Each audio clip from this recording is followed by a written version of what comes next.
Assalamualaikum warahmatullahi wabarakatuh. Berjumpa kembali bersama saya Advokat Dian Berlian di channel Literatur Hukum dan referensi hukum bagi masyarakat Indonesia. Kebetulan pada malam hari ini kita berada di Cafe Restonya Wong Solo di Kabupaten Sorolangun, Jambi.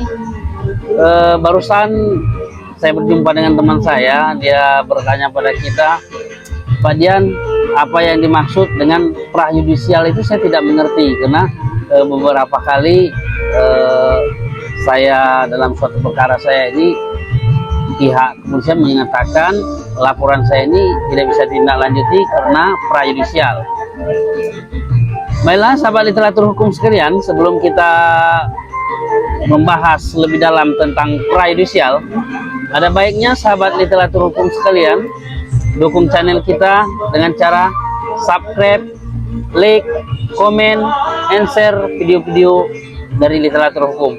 Dan jangan lupa aktifkan lonceng notifikasinya agar sahabat literatur hukum sekalian tidak ketinggalan video-video menarik dan terbaru dari literatur hukum.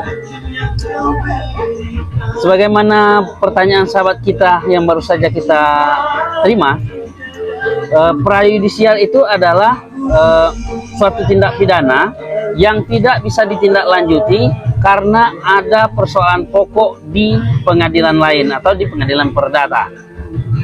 Nah, apabila dua perkara yang sedang berjalan bersama-sama, satu perdata dan satu pidananya, maka ketika perkara pokoknya belum diputuskan, maka perkara pidananya tidak bisa dilanjutkan.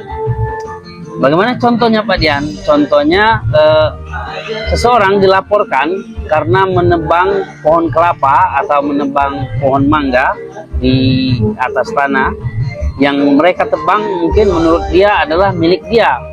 Kemudian dia dilaporkan atas perusakan atau kekerasan terhadap barang 170 atau 406-nya. Tapi setelah di kepolisian, perkara ini tidak bisa diproses karena pihak yang dilapor ini sedang mengajukan gugatan di pengadilan perdata terkait tanah yang dia tebang pohonnya tadi. Jadi sahabat literatur hukum, sesuai dengan KUHP pasal 81 tentang prajudisial, di mana apabila ada dua perkara yang sama-sama berjalan di mahkamah yang berbeda, mungkin satu pidana dan satu perdata, maka yang didahulukan adalah perdatanya, baru kemudian pidananya. Kenapa demikian?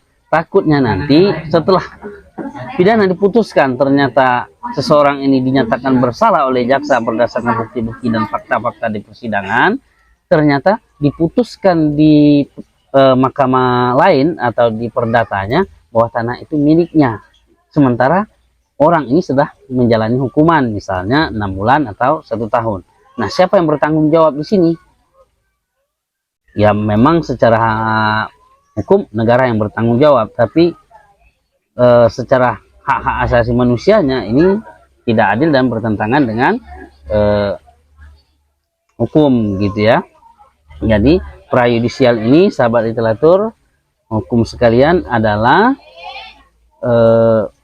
dua perkara yang sedang berjalan, di mana perkara pokoknya sedang berjalan secara perdata di pengadilan negeri. Itulah sahabat literatur hukum sekalian penjelasan singkat dari saya. Apabila ada yang ingin sahabat literatur tanya atau yang ingin mengasih saran, pendapat, ya silakan tulis di kolom komentar, nanti pasti akan kita ikuti ya. Apabila dia pertanyaan, kita coba menjawab.